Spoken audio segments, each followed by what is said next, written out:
যাত্রা মঞ্চ উপরে উড়িলা চেয়ার।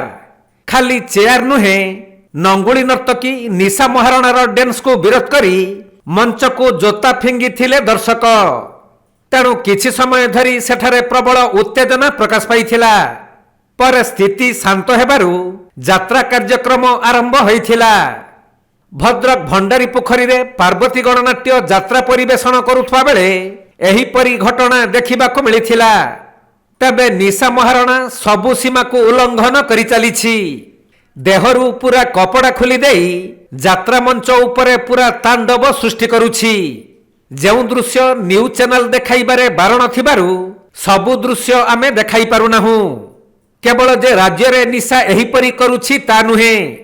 କିଛି ଦିନ ପୂର୍ବରୁ ଛତିଶଗଡ଼ରେ ଆୟୋଜନ ହୋଇଥିବା ଏକ ଯାତ୍ରା ମଞ୍ଚରେ ସେ ଏପରି ଅଶ୍ଳୀଳ ନୃତ୍ୟ କଲା ଯେ ଆୟୋଜକଙ୍କୁ ପୁଲିସ ବାନ୍ଧିବା ସହ ଉପଜିଲ୍ଲାପାଳ ମଧ୍ୟ ନିଲମ୍ବିତ ହୋଇଛନ୍ତି।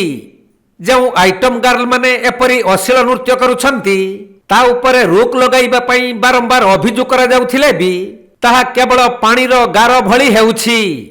ବିଶେଷ କରି ଯାତ୍ରା କମିଟି ମାନେ ଅଧିକ ଟଙ୍କାରେ ଟିକେଟ ବିକ୍ରି କରିବା ପାଇଁ ଏହିଭଳି ନଙ୍ଗୁଳି ନାଚବାଲିଙ୍କୁ ଆଣି ମଞ୍ଚ ଉପରେ ନଚାଉଛନ୍ତି, ଯାହା ସମାଜ ପ୍ରତି କୁପ୍ରଭାବ ପକାଉଥିବା ବେଳେ ଏମାନଙ୍କ ପାଇଁ ସପରିବାର ବସି ଯାତ୍ରା ଦେଖିବା ଅତି ଲଜ୍ଜାଜନକ ବୋଧ ହେଉଛି।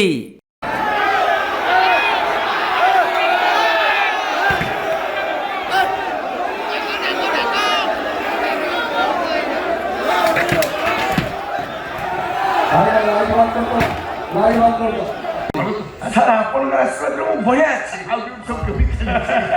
बढ़िया चल सर अच्छा पापा अरे बात तो पापा आपण कोट पेरी गले मते कहले म आउट के जा करी न तांदी हां कोट को जाओ जाओ मते बोली गले ना